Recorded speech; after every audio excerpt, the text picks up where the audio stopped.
Wait till they get a load of me. Matt from Infants on Thrones. I wanted to take a minute just to clarify a couple things that have come through and bubbled up through the comments.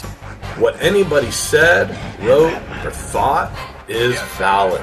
Let me validate everything that was said, written, or thought. I'm Batman! You sound like Cookie Monster. Because you said it, you wrote it, or you thought it. And that's valid. So please, let me validate that. And let me state unequivocally, I respect the fact that you said it, you wrote it, or you thought it. I respect that very much. So let me validate and respect what you said. And I apologize that I didn't spend more time validating or respecting things that Bill said, because he said them, and they were valid. Because he said them.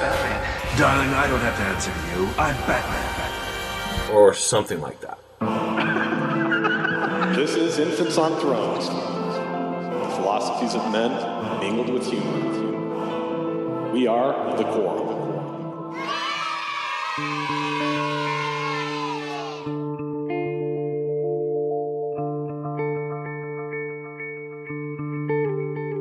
Welcome back to Infants on Thrones.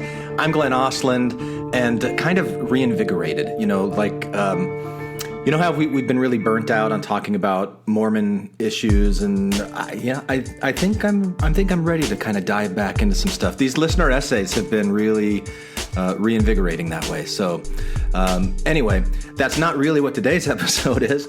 On Patreon, we created a new category that's like a kind of a think tank to help provide some direction, ideas to help steer the direction. And so I asked the other day what they want to see more of, and one of the suggestions was more PPIs like we used to do. So it's been a while since we've done PPIs. So today you're going to get part one of a PPI with Matt Long. You may remember, I think when we did his PPI before, he was still sex crimes prosecutor for the county, and there really wasn't that much that he could say about it at the time. Maybe he had already shifted to becoming a criminal defense attorney. But today he talks about that shift. He talks about some of the changes in his life, some enlightenment, some other things that have become really meaningful for him. So with no further ado, I give you a PPI with Matt Long, part one. To the Batmobile. Let's go. Atomic batteries to power. Turbines to speed. Roger. Ready to move out. So what's going on in your world, Matt? Nothing. Same old. All right. Good episode. Yeah, man. Yeah. Things have been moving fast. You know, and it's not fast. It's awakenings that I've had and transitions that I've kind of been experiencing have become a little more clear. So, since December, when we did our cultural membrane thing, and you did your Jesus minisode, and I guess we did the religion, what do we call it? The religion of science or something like that. The one where Randy was just really like, the TED Talk and with the Sheldrake thing. And, that's right. Yeah. I like that one. Yeah, I liked the Sheldrake stuff, and the conversation bemused me. Yeah. So as all of this has been going on, there's been a lot of other things happening in your world. Yeah, but and I've been identifying like a kind of a conversion almost. Yeah. You know, because like forever, my identity was so wrapped up in not just being a lawyer, but being a prosecutor. And how long did you do that? So I started prosecuting in 2003. Actually, my last year of law school, I got a fellowship. Yeah, it was a prosecutor fellowship that allowed me to do work at the city courts, work at the county attorney's office, work at the attorney general's office doing appeals, and then working at the U.S. attorney's office. So my last year of law school, I was a student attorney. Instead of going to classes, I worked kind of as an apprenticeship almost is what it's built in. And it was this very, those of us that got it would call it a prestigious award. I mean, it was a scholarship, and it was I got paid and got to do work instead of as credit. So it was almost like triple dipping in law school. It was really pretty cool. And it was specifically meant to target people who are going to be committed to being career prosecutors.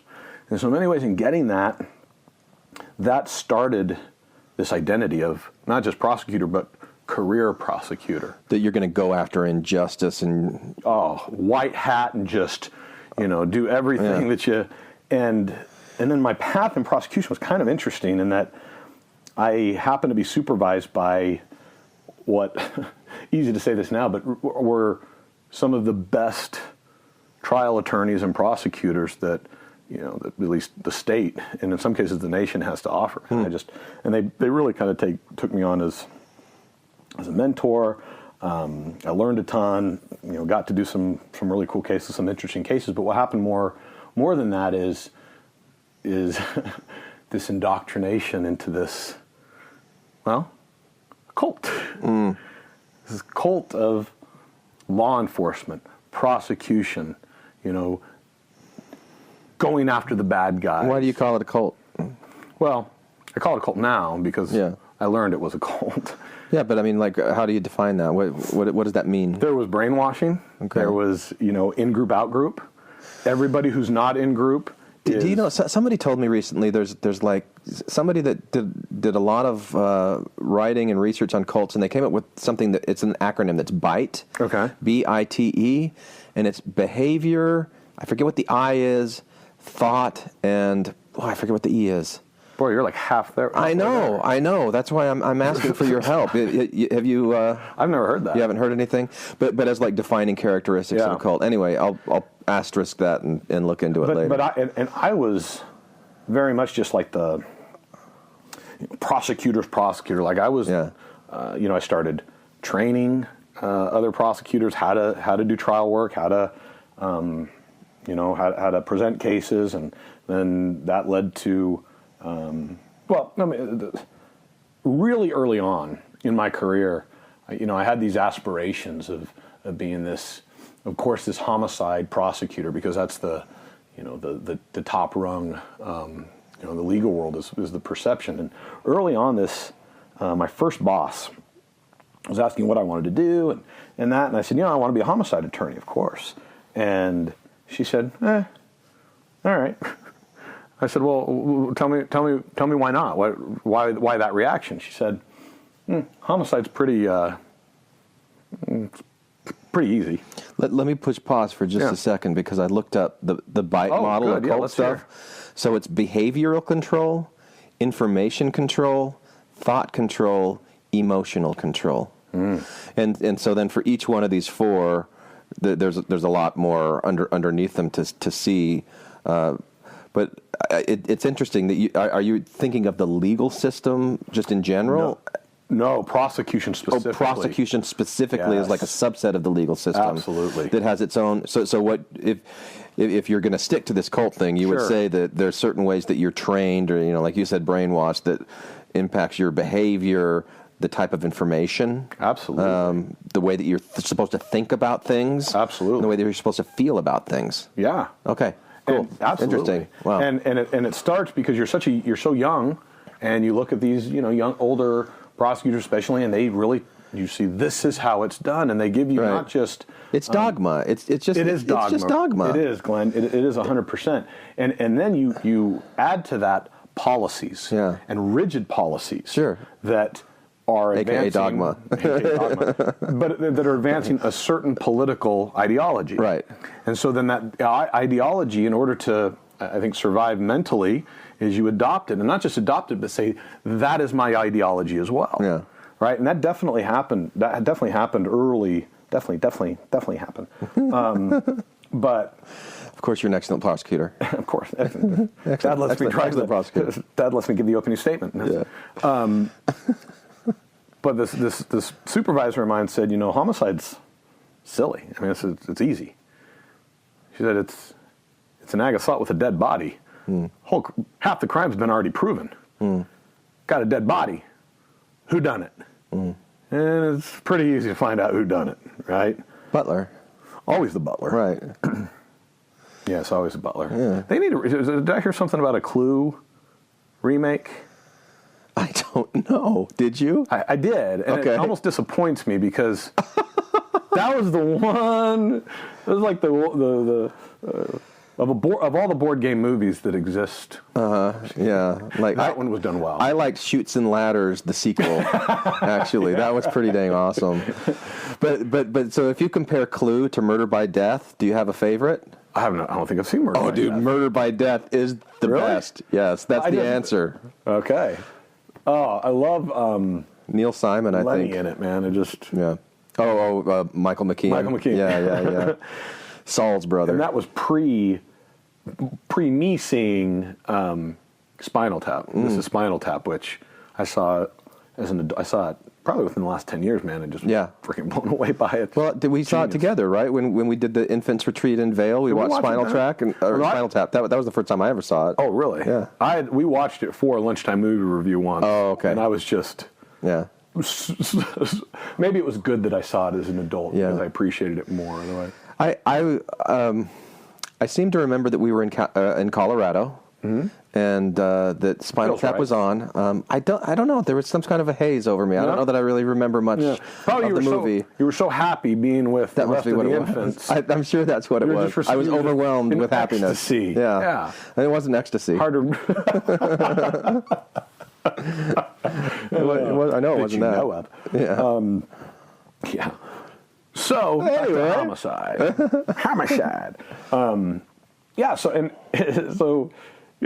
Ag assault with a dead body. Crime's already proven. This is what she said is, we don't need good prosecutors in homicide. The best prosecutors handle sex crimes. And I took that as like this. Oh, well, I'm the best. Then I'm gonna do. Yeah, that's what I must do. Yeah. You know, and so it was after that I had my I went to my first trial group, right? Because at that time you're just kind of learning some things. You're doing some low level stuff. So I go to a felony caseload, and my supervisor is a new supervisor, and she was a career sex crimes prosecutor, now a judge. And she took me under her wing and allowed me to start second chairing her leftover sex cases. And so as a first year prosecutor, this is the woman that you talked about, like in our previous episodes about feminism and stuff, where you're like, I don't have to be like respectful to all women because I used to be respectful to this one. I don't think that was my argument. It was something like that. She was like your one black friend, kind of. That's not true. Yeah, like, I worked for a woman. Because I've only had female bosses except for one. I may be misremembering that then. No, but she was so great, and she gave me so many tools, and what she also did is just motivate me to be a sex crimes prosecutor. And then there were other things that just kind of happened throughout the course there that I got in contact with other attorneys who were also in that field, in that world, and I happened to end up there. So I ended up in sex crimes, but that became really, really early on in my career an aspiration. Like that will be my new identity. Yeah. Right? Yeah. For those reasons, it's difficult, it's challenging, and because I knew it was so challenging, and the reason it's challenging is homicide, you got a dead body. Yeah. Right? Theft of means, burglary, you've got shit was taken. Yep. Sex crime, you can't see it. So right off the bat, you're kind of starting from a negative. And you're starting from... Negative meaning like a lack of... That's right. Evidence or even a challenge to prove? Even evidence of a crime. Because most people don't accept that someone saying, a crime done happened to me is enough. Crime done happened to me. Someone stole my car. Car's not here. What's interesting is nobody ever says, well, wait a minute, let's first look at you. Because you're the first suspect to know that your car's gone. Maybe you did it, right? Nobody does that. Everybody just starts with, of course this person is a victim of auto theft. Now let's go find where it is and who done it, right? And that can be applied to virtually every crime. Now I'm going to come back to this in a minute, some of my realizations recently. But that really motivated me. And then you had the aspect of, it's kids, man. Who doesn't want to be the guy who takes up for kids? About that time also, I learned very early on that, like, drug crimes weren't my bag. Like, I was always considered a softie on drug crimes because I just didn't care. So I knew that I wanted nothing to do with that. And so it always, that was an easy way to kind of go. The other thing is, and this maybe is more a function of my insecurities, is it was an easier path to go do major crimes in sex crimes. And the reason why is because not many people wanted to do it. So I had that kind of internal ego of, I'm good enough to do it, and I'm smart enough, and doggone it. Yeah. No, but I'm good enough to do it, and it's hard, and I can do it. People say it's emotionally hard too, and I can do that too. I can take it on. I'm strong enough to do it too. How much, if any, do you think, like, growing up as a Mormon, going on a missionary, like doing those things that you did, played into this sense of, I want to fix the world, I want to heal the world, I want to save the world, in kind of, like, do you see any kind of savior complex stuff like that? No, I really didn't. It was really more ego-based. Well, isn't that the same thing? No, because here's the thing, dude. It's like, when I started law school, and I started being able to get on my feet, be in court, it was pretty clear I was different. And that was based on the reaction of the professors, and then when I started in my career and started doing things on my feet, I jumped a whole kind of training section that most attorneys have to go through, and it was really kind of, it was talked about a lot, and, oh, he didn't do this or he didn't do that because he's, part of it was because of that Truman Young, that I had like 13 some trials before I'd ever graduated law school, including like 4 felony jury trials, which is, I had more jury trials than most second and third year attorneys at the office. So I kind of got jumped. I was treated, kind of like this.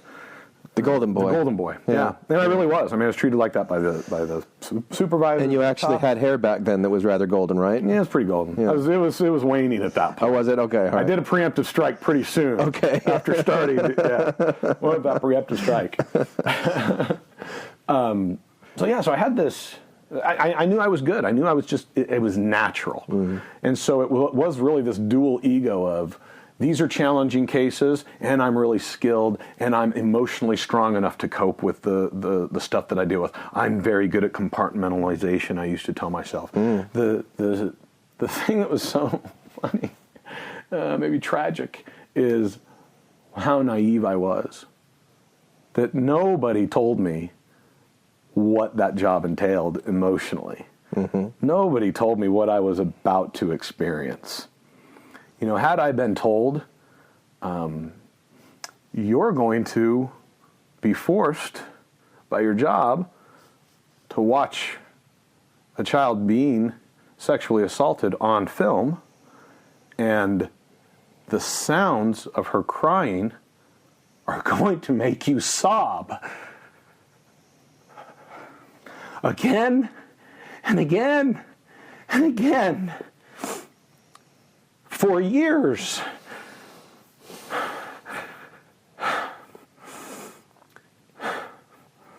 They didn't tell me that the sound of abuse stays with you longer than other things. They didn't tell me that I'd have to, I knew I'd have to talk to kids. I didn't know what that would do to me. I didn't know. But I went into it, man. And I was pretty good at it. And what it gave me, and what victims and the approach to victims give prosecutors, is something to personalize the job. And that is both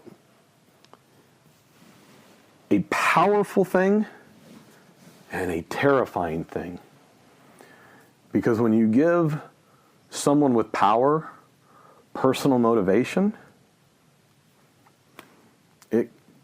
it can affect objectivity. And what we want in our prosecutors and what we want in our law enforcement is objectivity, I think. Now, anyway, so that happened, and I went down that path, and I was good at it, man. not only was I was not just good at it, I was so interested by the forensics behind it and the victimology that I always say, and to learn how counterintuitive these offenses are. That the things that we look at in normal crimes are just very different here, and so the approach is very different, and it requires a lot more sophistication. It requires a little more knowledge and a little more training, and it really requires to be very effective, a very strong rhetorical approach, and that's what I learned. All those things, and I'll tell you, I loved it, man. I loved working sex crimes, despite the emotional toll that it clearly took on me. So as this is happening, I'm going through my faith transition. Did you have a sense when you would, because you're a prosecutor, you're going after the people who perpetrated these crimes? Yeah. Is that consistent with also defending the victim, or helping the victim, healing the victim, or it's just about? And was that a desire that you had? You know, like a really strong motivation. So that was a motivation, and I felt very strongly that these kids have no one. Because you would immediately empathize with these kids. Oh gosh, yeah, absolutely. And so my thought was if I can get a conviction, I can take that monster from that child's life. I can give that child protection. The conviction will equal healing for the child, or somehow you'd say that'll make it all better. That's what this child needs.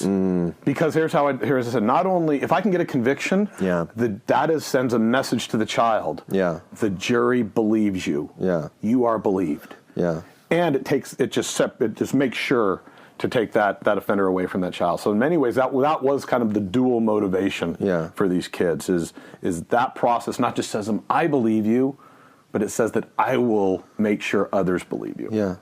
And did it? Did it what? Help the kids that way? I don't think so. But we'll get to that, though, right? Yeah, we'll get to that. All right. We'll talk about my kids. I call my kids. So then... Going through your faith crisis while this is going through my faith crisis, and that...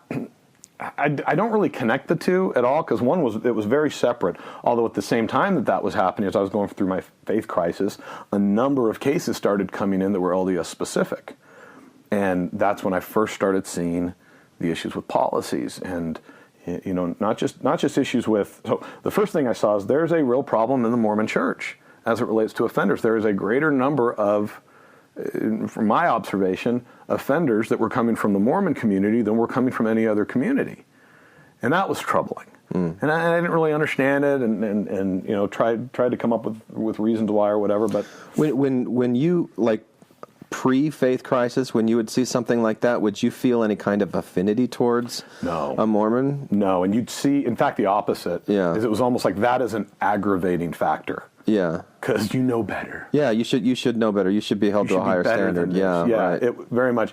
A lot of the other Mormon prosecutors would kind of that's a reputation that happens a lot, and I've seen that firsthand.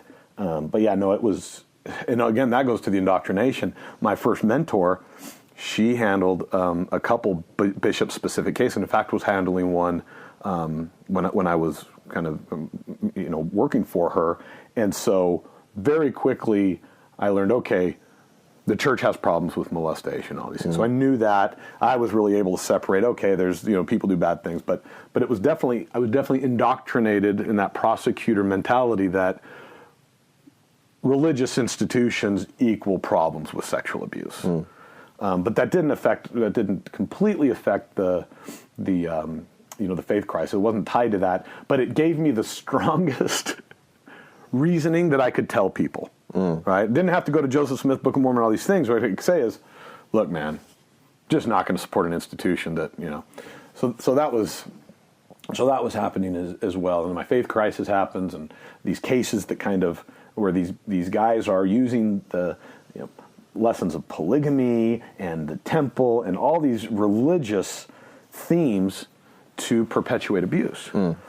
And how exactly? I mean, how does a religious theme perpetuate abuse? Yeah. So a couple instances that would come up is they would that the father would introduce the concept of polygamy as being a necessary thing, and that would that happened a couple different times to some victims. But then you'd also get offenders that would talk sexually and then start talking religiously, and that impact, that what I saw that was doing, it was the religiosity was keeping them quiet. And that would be like a grooming behavior, right? Yeah. Well, it would be, that's more of a concealment behavior where they're trying to get them to be quiet, make them feel shame. So you're like, hey, here's this sex stuff, and then you start talking about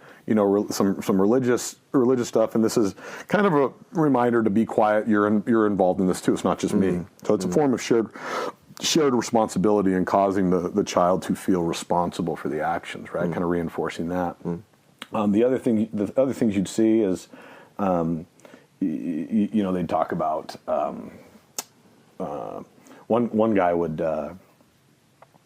talk about how he would do everything but sex, but penile vaginal sex, I should say, because then she'd still be worthy to go through the temple. Oh, well, that's kind. Yeah, that's a good for him consideration. Yeah, that's nice. That's nice of him. And so I saw these guys, and in some cases women, used worthiness as a tool in the abuse. Primarily, that's in the concealment phase, but you'd also get, starting by talking about chastity kind of things as a way of broaching that topic, and then using that as either trying to be educational or and so you'd see that a lot as well. But usually they'd use the religiosity to keep the kid quiet, right? So I saw that a lot, and it was frustrating. But again, didn't really apply to my faith crisis at all. But I leave the church completely, and my religion was my job, and I said that. I used to tell people that all the time. This is my religion, and I really approached it with zeal, where I developed a reputation of being, very aggressive and, someone who really takes up for kids and isn't afraid to take challenging cases to trial. And me and some other trial partners that I had and some other attorneys, we started working these challenging cases up, taking small pieces of evidence, less evidence than other people were willing to charge and willing to go to trial on, because we understood what the story was telling. That is, when the counterintuitive stuff, what that explains. And one of the things that I was taught by one of my supervisors, or one of the trainees I had, that just really stuck with me, and it was, you can convict solely on the word of a child with the right tools. And that I loved that. And I used that over and over again, especially when I'm picking a jury. And I say, is there anyone here who believes that you can't convict on the word of a child? And then you'd have a discussion about that. You'd get people, well, I can't. Tell me why. Well, kids make things up all the time. Okay, let's talk about that. What types of things do kids make up? Well, I mean, they talk about being a princess, or they talk about playing cowboy. They'd come up with some different and say, okay, is that, does that mean that you can't believe that child? And then often what the technique is to say, is there anyone who holds a different opinion? And inevitably you have a parent, a teacher, somebody with a little training to say, oh, no, yes, kids make things up, but they know what reality is, and then you start talking about age development and the difference in that, and you say, okay, what about lying? Do kids lie? Yes, kids lie. All kids lie, right? We just can't believe kids because they lie. Okay, let's talk about that. What do kids lie about? Kids lie to avoid getting in trouble. Kids lie, and they start highlighting the motivations that are there. And that's what I wanted, because I'm not educating the jury. The jury is educating themselves. Yeah. Right? So now when I have a kid that comes up and has absolutely no incentive to lie, but even more than that, they have a disincentive to tell that this guy was abusing them. Right. I don't have to say it. The jury has already made my argument for them. Yeah. So I really enjoyed that process of it. Is it's an art to select a jury. It's very, very challenging. And again, I became very good at it with some good training and some good mentors. But I became very good at it, especially in sex cases, to advance these things. Another one I loved. Okay, kids believe things that aren't true. Okay, like what? Santa Claus. Fantastic. I'm so happy you chose that as an example. Let's talk about Santa Claus. Why do kids believe in Santa Claus? Oh, their parents tell them it's real. Keep going. What else? Well, then one day they say Santa's coming, and there aren't presents under the tree, and then the next day there are presents under the tree, and the cookie's been eaten, and there's all these signs. So we deceive children by people that they love and that they trust tell them a thing, and then we give them the evidence to support that. Is that a child believing that, or is it something else, right? So, oh, yeah, that's right. Here's the other thing. Generally, do kids come to their own conclusions about Santa Claus, or are they told? Well, both. Okay, let's go with both. What about those instances when children come to their own conclusions about it? How does that happen? They know what the real world looks like. They get to a point in an age where they understand the real world. And they know that it doesn't make sense that one night, they start breaking it down, right? So kids are very good at interpreting their world. And so we explain that in voir dire, and then you get experts that come in and explain that, and explain how children behave. And then you have experts come in to talk about memory, and to talk about all these things. And so I really enjoyed that process because it was very intuitive, but it was also very, I'll say scientific or forensic, maybe even a better word, is I loved explaining how the real world works to juries. Because I felt like it was really easy to do once you understood it. And so I loved doing that. I loved trials like that were challenging. And I've yet to lose a sex case, even as a defense attorney. We'll get there in a minute. But yeah, I haven't lost. And I comfortably... How many do you have to win before you get the set of steak knives? I don't remember. I remember that was in... I think I was one shy or something. Yeah. Few good men, right? Yeah, that's right. But I figured that was my calling. That's what I'd do for the rest of my career. And then there was an election. And a new county attorney came in, and they wanted me to, do real crimes, not wallow away in this banal sex crimes world, but go handle homicide cases, death penalty cases. And so I did that. And soon after that, I left prosecution because of some real issues that I had with the elected official, some issues he had with me. Turns out I'm not a very good yes man. So I asserted myself on certain things, and he felt challenged a number of times. And I'll be honest, this is my interpretation, because at some point I had a conversation. He called me into his office and he said, I'm the elected official. I don't have to tell you any reason why. You're going to need to give me your notice. Oh. Out of the blue. Yeah. Had no idea. He wouldn't tell me why. So I was excommunicated from my tribe. Yeah.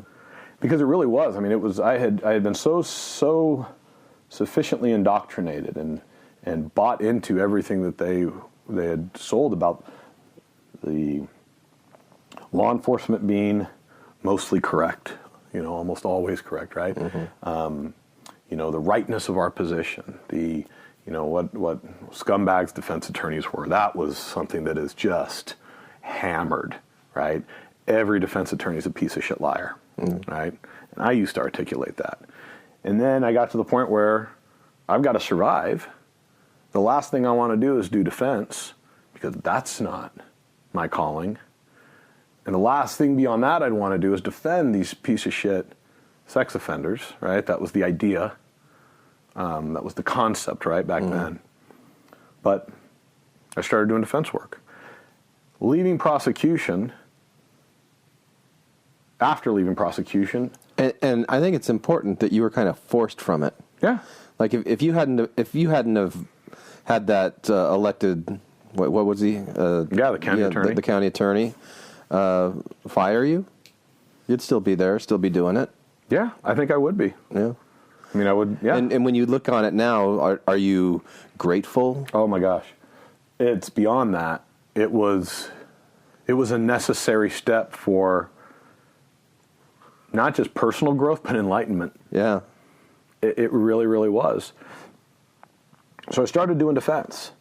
And as part of that, necessarily. We're going to have to dig into that a little bit more later, but I don't want to derail you. Huh? Which part? I don't know, whichever part you want to talk about. What do you want to flesh out? Well, because I had my situation this last summer where I lost this job that I was in for 13 years, and very complacent in this job, and scared shitless when I didn't have anything to do, and like, what am I gonna? But now I look back on it as like absolutely the best thing that happened, because it knocked me out of that complacency. A couple of days ago, I was driving home from California, and I stayed with Brady Bloom. You remember Billy from 4C?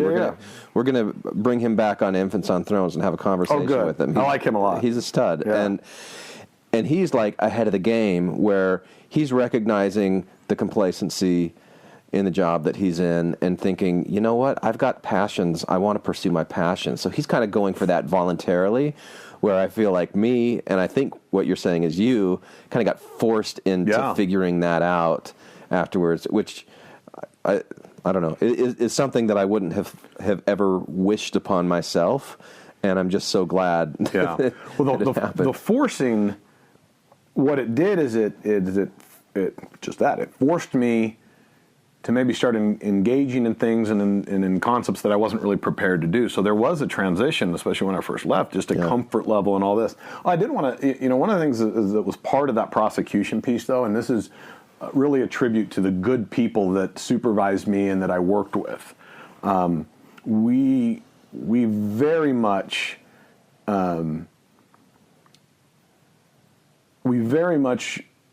wanted to do it the right way. So I was taught, and I did kind of practice over disclosing things. Not hiding anything, not trying to play games. Some of the things that prosecutors are accused of doing dirty.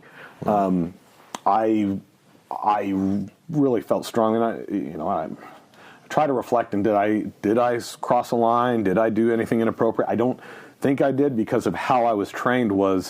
It was very much, and this was inspiring to me. The Dragon Slayer guy that I talk about, right, that gave that story about slaying dragons. He was one that said, and there's some say that he used to say this, but not actually walk it out. But that wasn't my experience. But it was, when you have the truth, you don't have to be scared of anything. So there's no reason to hide evidence. There's no reason to be afraid of bad facts. That was the other thing. Yeah. Things that you think are bad facts aren't bad facts. They explain how the real world works. Yeah. And if you explain how the real world works, you win as a prosecutor, because you are dealing with what's true. And I really believe that. Yeah. And it was very empowering. So when I'd have a kid or have a witness that had a flaw, I'd be like, that's right, because you're a real person. Yeah. And that's like an important mindset that kind of led me out of the church too, because I'm like, okay, so Fawn Brody writes this book about Joseph Smith. If it's true, then it's not going to hurt it if the church is also true. Yeah. If it's false, I'll recognize it. I want to see what's out there. I'm going to pursue that. So I did a lot of like searching into places that otherwise they would have said don't do this. Oh, right. Totally makes sense. For that same idea about, truth is going to be truth. We'll be consistent. And that idea caused me to do things that other prosecutors and other attorneys weren't willing to do. And that is like, ask a question you have no idea the answer for. Because I don't care what the answer is. Yeah. Because if it's someone that's going to tell the truth, even if it appears to be bad and it doesn't fit into what I think would be helpful, I can still explain it, and that's all I want to do. And you're not afraid of it. And I never was. Yeah. Or if it's somebody who I think's lying, if they're lying, I think I'm gonna be able to demonstrate that they're lying, and it served me really well. So, but that was something that was really important, because the worst thing I ever had to do as a prosecutor, and the hardest thing I ever had to do, and I did this often, was have a case that came in and know this happened. I believe this kid. But realizing that I didn't have the type of evidence that I needed in order to convict, because it wasn't enough to believe that it was true. It wasn't enough to even know that it was true based on my training and experience. I had to be able to prove it was true to 12 people. And that was just a judgment call on my part. Mm-hmm. And the worst thing to do was to sit a victim down and sit their parents down in most cases, because usually we weren't at that point dealing with the kids directly, but and tell the parents, look, I believe this happened. And I in fact, I'd say I know it happened. Mm-hmm. But what I know and what I can prove isn't the same thing. And so we talk about things like standard of proof, right? We talk about the Constitution. We talk about rules of evidence. And this is why this would happen. One of the worst things in the world, and this happened too often, is to say, I can't charge your case because because this cop either didn't do a thorough investigation or screwed something up. And in some cases, they screwed it up factually. That'd be there's these couple detectives who just botched every sex case that I'd ever seen. They'd get a report. They'd go up, knock on the offender's door, and be like, "Hey, kid accused you of touching him. Did you do it?" Nope, can't prove it. And then they'd submit it to me. Meanwhile, I see what the kids described, and I see what they went through, and kind of what's happening, and just a little bit more investigation could have fleshed that out and built what I call building a wall of evidence around the kid. Mm-hmm. That didn't happen. Or sometimes even worse, you got the guy. He confesses, but that confession was obtained illegally, right? Violated some constitution. Now, many prosecutors would say, well, let's fight tooth and nail to still get it in, right? And if there was a legal basis to argue that, I would, but too many cases, I had to make that decision of, yes, this happened, but your cause is just, I can do nothing for you. One thing that I was doing a lot of is bringing old cases that were previously turned down by other prosecutors and reviewing them and seeing if I could prosecute them again. And I did it a few times that I was very proud of. Mm-hmm. And one of the things I would often say in those cases is, at sentencing, after if I got a conviction, I think I did in all those cases, was, look, the system has failed this victim. Law enforcement failed this victim. This prosecutor 10 years ago failed this victim, right? And then in one case, I remember I had done something just a little wrong that it affected something, and I came up and I said, I have failed this victim. Her mother has failed this victim. All these people in this child's life are consistent. The only consistent thing in this child's life is that the adults in her life are failing her. And I saw that over and over and over again. And as soul-crushing as it was to deal with the trauma that I had to deal with when I got the guy, there was another level of trauma seeing how frequently these kids were failed by law enforcement and by prosecutor offices and by judges and by the system at large. And it happened over and over and over again. But still, I was there to be able to work in the system, to be able to be a voice and be able to get some quote-unquote justice, whatever that meant. And what that meant was he goes away to prison for a long, long time. So that's an important piece, because when I became a defense attorney, I could still latch onto that commitment to the Constitution and the commitment to fairness and due process. So it was very, very easy for me to challenge the work that police did and to challenge the work that other professionals did in investigating the case. I got a nasty case that came in, and I ended up doing a trial. And there were multiple victims involved. There's 6 different victims of this one dude. And it was horrible because the cops did a horrible job. And they gave me all the tools to be able to point that out. And when I got that case, I struggled a bit. Do I do this? And I decided, of course I do it. Because this is the only way that I have now to protect these victims. Not just these victims, but victims at large. Because this system failed these victims. And as I went through my opening statement, I never touched the victims. I never called them liars. I never said you can't believe them. What I said is, this police agency failed these victims and failed you. Because it's the law enforcement's job to make your job, that is the jury's job, easier. It's not only they not only have an obligation to the victims, but they have an obligation to the defendant. And so I hammered that through opening and through the trial, and not just as a rhetorical argument. I felt it. I meant it. I believed it. It was true.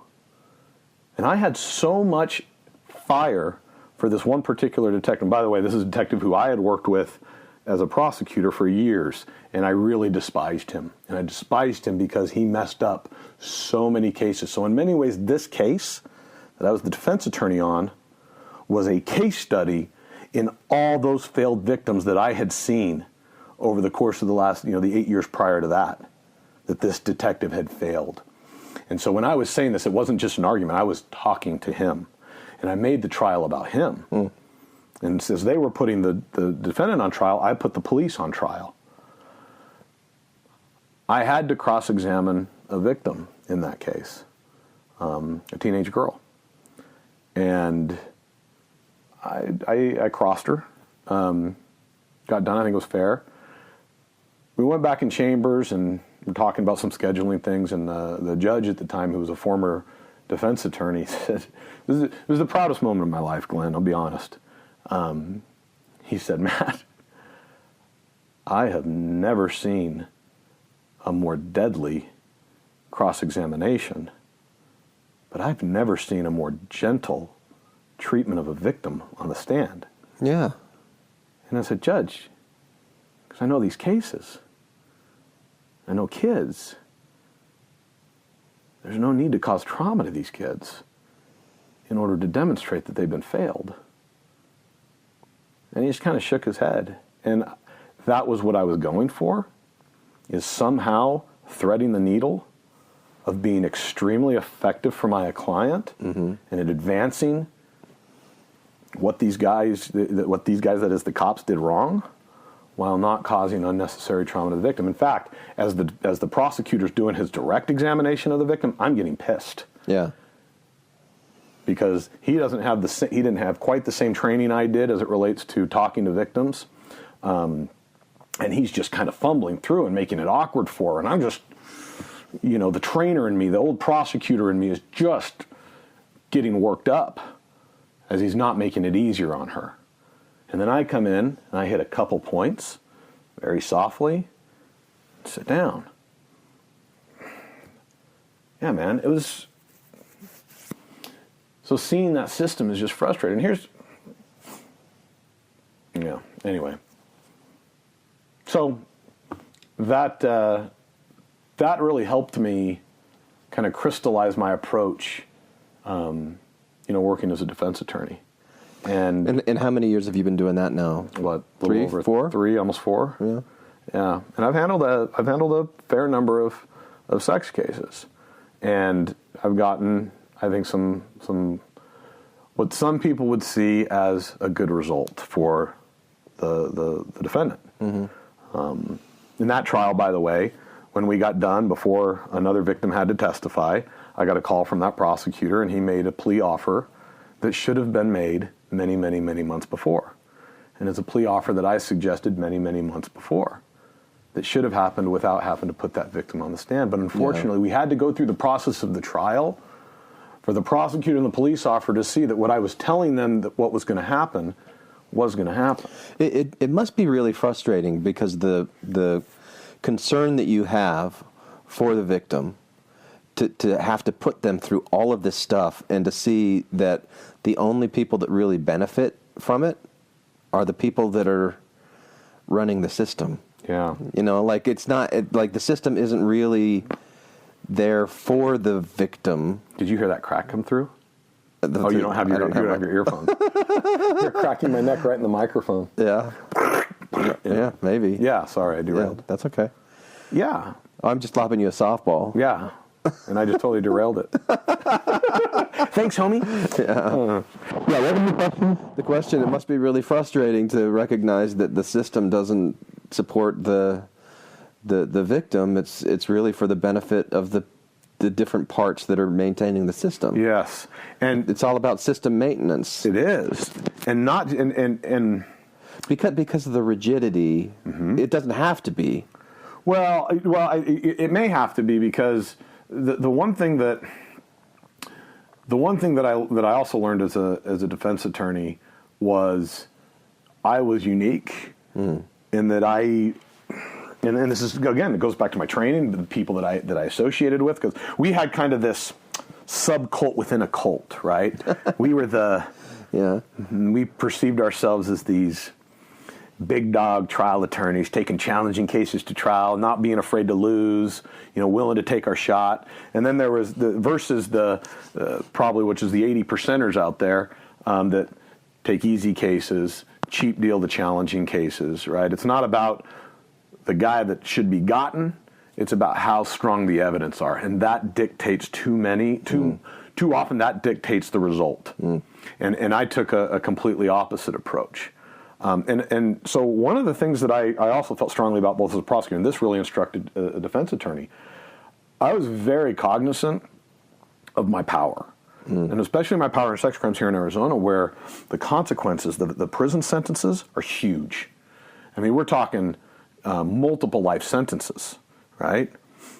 And I felt very strongly that if we are ending these people's lives, and that's what we're doing, there was an obligation to do it right and to make sure that, not just the Constitution was followed, but if you could get more evidence, you did, right? Don't leave anything back.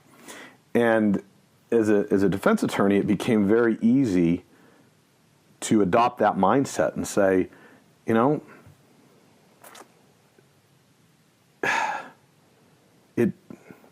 whether or not something happened really is irrelevant in the criminal justice system. It's whether or not something happened and can be proven with the right, under the right structure, under the right due process system. And as a defense attorney, I started seeing defendants are also taken advantage of, grossly taken advantage of, by the system. And so that same system that was not protecting victims was those same techniques that were taking away people's lives, the power of the government, in a flawed system, and not using the best techniques, not, and especially again with sex crimes, I felt I did start feeling called to continue to point that out and point out what could be done better. So I really did have the interests of my client, because I really felt strongly that if we're going to send them to prison for a long time, you dang well better do it right. And my job is to make sure you do it right. It sounds so cliche, right? Defense attorney, everybody's entitled to a defense, right? But nobody really believes it, because in the same breath they say, "But how do you defend these guys?" Right. Well, you just answered it. You can say it, you just don't believe it. I actually happen to believe it. And one of the reasons why I believe it, I think, is because I look at all my kids that I had to turn down cases. That doesn't mean that they weren't worthy victims. It didn't mean that it didn't happen. It meant that there really is a higher ideal, and that's to get them the right way. And so it became very easy for me to do defense, and it is very easy for me to do defense, because the system, especially the system in sex crimes, has gotten worse and worse and worse. The level of expertise has gone down. The level of training has gone down. These people are not relying on evidence, they're relying instead on emotionality. The mere allegation is enough to convict now, they think, rather than you can convict on the word of a child, and let me explain to you why this child can be believed and should be believed.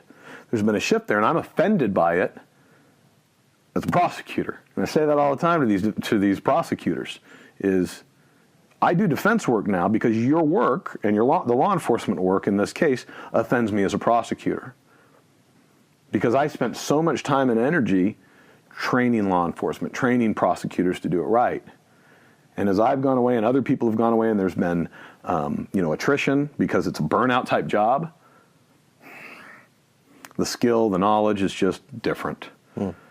So that was an interesting conversion away from the religion of prosecution, to see it, oh my gosh, there are flaws there, just like there are flaws in the church, and just like there might be issues here and there. I saw those issues laid bare when I saw the other side. I mean, I saw the issues when I was watching how the sausage would make, but then being on the other side and seeing how defendants' rights were abused and how, as a result of that, victims weren't protected. And that's the case not just in sex crimes, homicide cases, vehicular cases, all these things. It's not enough to say, well, all that matters is whether or not somebody done something. It just can't be enough. Not if we're going to take away people's lives and put them in prison for a long, long, long, long time. So I want to ask you about enlightenment now, Matt, because you mentioned that earlier. And that's where we'll pick up for part 2 of Matt's PPI. Thanks for listening. My name is none of your business. And I like to eat enchiladas while listening to Infants on Thrones. If you like what they're doing, you know them, they're in iTunes, whatever. Give them money on Patreon with a donation, or just say a prayer and love them. Love them like you've never loved nobody before. Because I said so. Anyone for the closing prayer? Thank you for listening to Infants on Thrones.